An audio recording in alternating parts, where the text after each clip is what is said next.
그러니까 제일 위에 있는 국민은행을 왜 썼냐면 우리나라에서 제일 큰 거고, 우리은행이 지금은 더 크지만, 그리고 그 두 번째는 저기 ICBC가 공상은행입니다. 중국 공상은행이 이제 아시아에서 제일 크다고 해서 넣은 거고요. BOA는 세계에서 제일 큰 은행. 그래서 이 세 개 뭐 은행의 경쟁력을 그냥 숫자로만 보면 뭐 보시다시피 저 티어 1 캐피탈이라는 게 이제 아시다시피 이제 자기 자본 해가지고 그 규모를 나타내는 건데 굉장히 큰 차이가 있고요.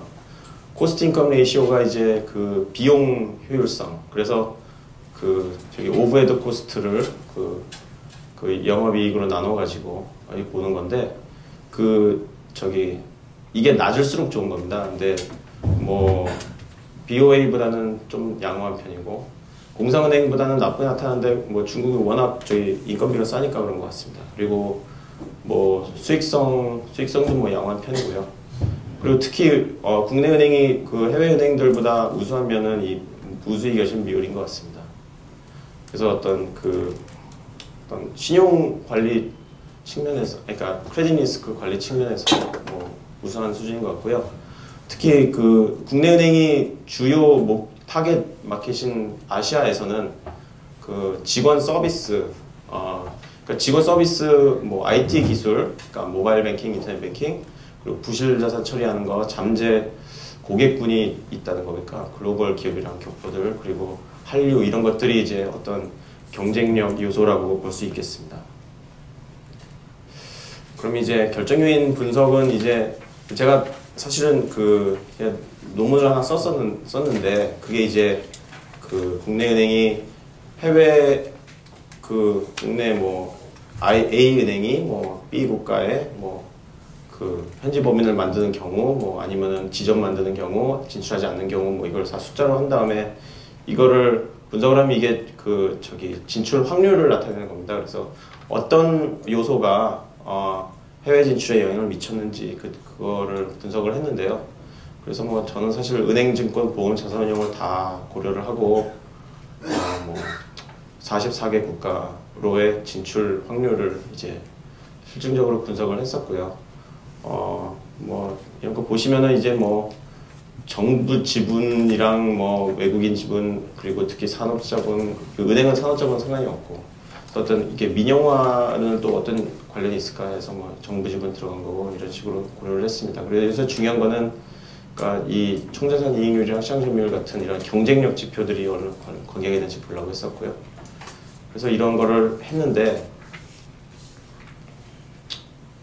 그 봤더니 특징적인 게 뭐였냐면 이게 저는 은행 산업만 이제 그 표로 보여드리고 있는데 사실 산업별로 다 결과가 조금씩 다르게 나오고요.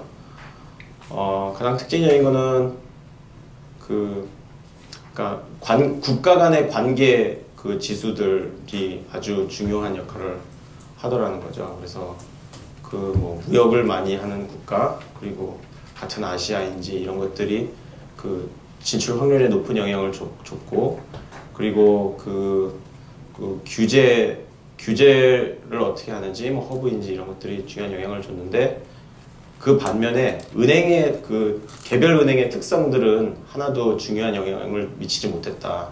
다시 말해서 큰 은행이건 작은 은행이건 진출 확률에 차이가 없고요. 그러니까 큰 은행이라고 더 많이 진출하지도 않았고 그렇다고 돈을 잘 번다고 더 많이 나간 것도 아니고 지주회사라고 해서 더 많이 나간 것도 아니고 정부 지분도 상관이 없었습니다.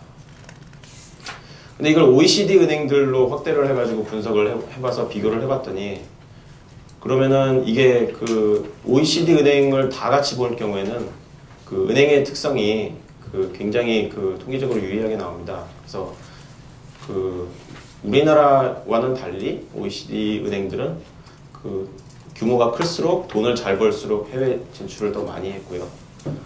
그리고 가만히 생각을 해보시면은 그 뭐 독일 굉장히 큰 저기 그 경제 대국인데 독일의 은행 중에 해외 진출 많이 하는 은행 생각해 보면은 사실 많지 않습니다. 도이치뱅크 말고 또 뭐가 있나 싶을 정도인데요.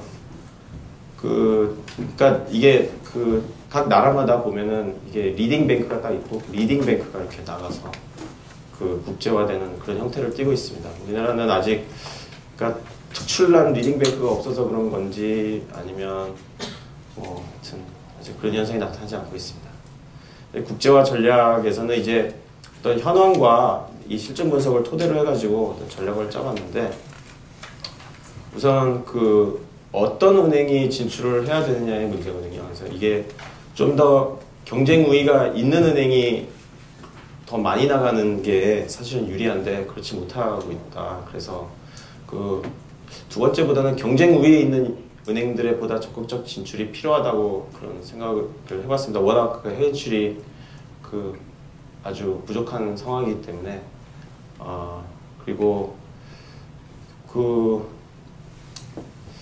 그리고 이게 그 경쟁 우위에 있지 못한 은행들은 사실은 좀 같은 나라로 너무 많이 나가면 곤란하다고 자꾸 이런 문제가 나오고 있는데, 그런 건 왜냐하면은 아직은 그 국내 은행의 거래 고객이 해외라고 하더라도 국내 관련 고객들이거든요. 여기 오른쪽 표를 보시면 그 거래처별 여신 현황을 보면 해외 점포에서 현지에 있는 국내 기업이나 국내 거주자, 뭐 교포 상사 이런 것들이 거의 90% 가까이를 차지하기 때문에, 그런 상황에서 뭐 국내 은행이 뭐 여러 은행이 같은 국가로 들어가 버리면 서로 이제 거기서도 과당 경쟁이 일어날 수가 있기 때문에, 그래서 어떤 이런 교통 정리가 좀 필요한 것 같습니다.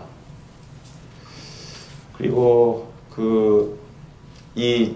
보면은 이 해외 진출에서 지주 회사가 굉장히 더 유리한 측면이 많이 생겼습니다.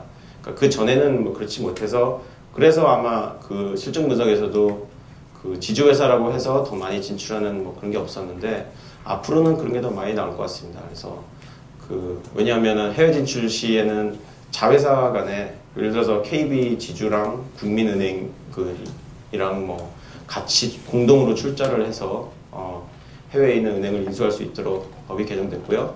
그 출자 한도, 금융지주 회사의 경우에 출자 한도를 폐지했습니다. 출자 한도가 뭐냐면 그 자본금이, 뭐 예를 들어서 은행 같은 경우에 자본금이 100조가 있으면 30조 이상 그 자회사에다가 투자를 할 수가 없습니다.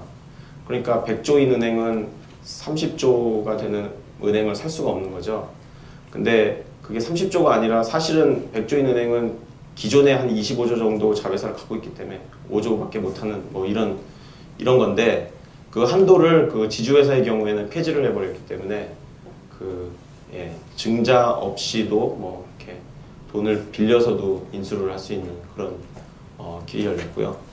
그런 일로 해서 앞으로는, 그러니까 해외 진출을 더 잘하기 위해서는 일단 그 금융지주 회사화하는 게 굉장히 중요한 것 같습니다. 지주 회사하지 않은 은행의 경우에는요. 그리고 이제 이제는 어떤 곳으로 가느냐. 그러니까 이게 순서가 뭐 누가 나가느냐, 그 다음에 누가 어디로 나가느냐, 그 다음에 나가서는 어떻게 현지화하느냐, 이제 이런 순서로 이제 논의를 하려고 하고요. 어디로 나가는지에 대해서 어떤 그 지역, 이렇게 문화, 아까 뭐 제 전에 강의하신 분이 그 문화에 대해서 많이 하셨는데, 그 문화의 중요성에 대해서는 아무래도 금융업이라는 게 물건을 파는 게 아니라 그 사람 대 사람으로 만나서 신뢰를 파는 거기 때문에 어떤 문화적인 어떤 그 동질감이 중요하고요. 그리고 현지에서 직접 현지 직원들을 또 가르쳐야 되는 문제도 있고 뭐 그렇기 때문에 직원들과의 어떤 소통 이런 걸 생각하면 그래서 하여튼 문화가 중요합니다. 그래서 아시아로 진출하는 게 중요하고, 그런 의미에서 아시아로 많이 나가는 게 뭐 잘하고 있는 것 같고요. 근데 여기서 두 번째 저기서 제시하고 있는 거는, 그러니까 동포라든지, 그러니까 국내 이주, 예를 들어서 중국이랑 그 베트남 쪽에서 이제 국내로 많이 들어오지 않습니까? 이주를 많이 하는데, 그런 쪽에 이주하는 사람들의 국가로 진출을 하면, 그런 그런 국가에서 이주를 할 경우에 그 사람들을 고객으로 끌어들이기가 더 쉬워지겠죠. 그래서 그런 면에서도, 그러니까 국내에서의 어떤 영업력을 강화하는 데도 도움이 될 것 같습니다. 그리고 그 문화적인 요소를 고려한 해외 진출 사례들을 보면 뭐 HSBC랑 산탄데르가 가장 대표적인 사례고요. HSBC